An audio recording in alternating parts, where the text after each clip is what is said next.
bring in Douglas Holtz-Eakin. He is American Action Forum president and former CBO director, and Merrick Masters, professor of the business at Detroit's Wayne State and a well-known labor expert. I got through that as quick as I could. Sorry to stumble, Merrick. I want to go to you. I've been reading some of the stuff you've been quoted in the Detroit Free Press, doing great work, by the way. How far apart are these two sides? Nominally, I think they're very far apart. And this part of a bargaining strategy the UAW is using to generate a lot of solidarity among its rank and file to get as good a deal as possible. But I think when they sit down at the table, get serious about things, they'll be a lot closer than this appears. Yeah, and Douglas, we want everyone, labor, these people are working hard. The job's a lot harder than what I'm doing sitting here. We want them to make as much money as they possibly can, flying planes, UPS, dock workers. However, when they get this new deal, are you worried about the inflationary effects, not just of this, but of shipping, of trucking, of logistics? Yeah, I mean, this is a big concern, and it's across the economy, and indeed, it's something the Biden administration has to be concerned about. Their loyalty to unions makes a lot of the other things they want much more expensive. They just did a Davis-Bacon rule that raises the cost of every wind and solar farm they want to build, cuts into the spending they can do on infrastructure projects.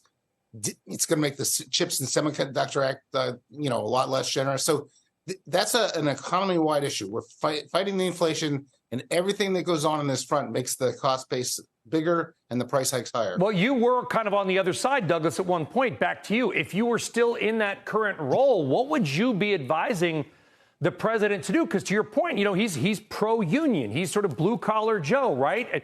But at the same time, he's probably terrified about inflation.